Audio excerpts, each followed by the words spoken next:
My name is Greg Back. I am the owner and operator of InTheNameOfBeer.com. I write about local beer. There's a lot of history to beer, there's a lot of culture to it. So I've really immersed myself in the culture of craft beer. I write about it for my personal blog, In the Name of Beer. I write about it for the Times Union Beer Nut blog, and now for Farm Fresh to Market, of course. And I think that there's a lot to be said about what craft beer is doing for local economies, what's doing for local communities. I began kind of my career in beer, if you can call it that, around 2 years ago. I've been drinking beer for a long time now, but I didn't realize the latent potential of beer to kind of bring people together. And the thing that's changed my mind almost completely about it is going to a craft beer bar, going to a place where craft beer fans congregate, and realizing that they interact in a way that, fans of other beverages or fans of other foods or things like that, they don't really interact in that way. There's a camaraderie in beer that I really love and I attach myself to. Craft beer is a movement all across America, but I think that in New York it has a lot of power to change how we live and how we conduct ourselves, how we conduct business, and where we shop and things like that.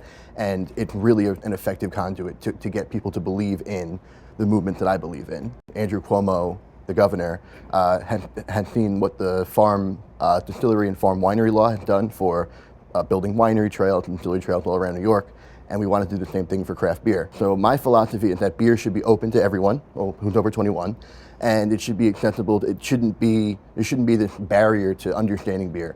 A lot of breweries right now, I don't want to name any names, but they're using philosophy, they're quoting Nietzsche and things like that, and that's cool and that's great, and it says something about the beer, but I think that there's no need to put stilettos on beer.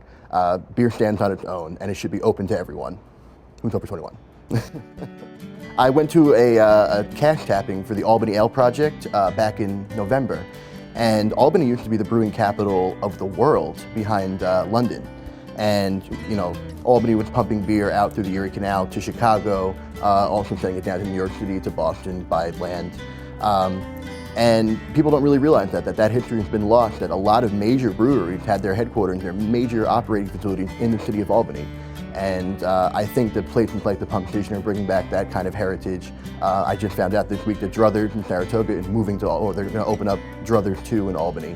And I think that culture is coming back.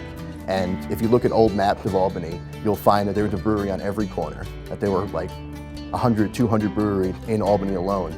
And we're going back, not as many breweries, but we're going to have that culture again. And I think it's really, really cool. I'm way into it.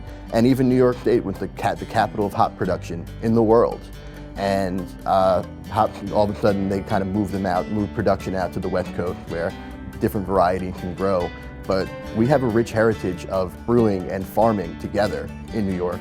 And a lot of what I want to do through In the Name of Beer, through Farm Fresh to Market, is to revive that lost culture, that lost connection between the farm and the brew house.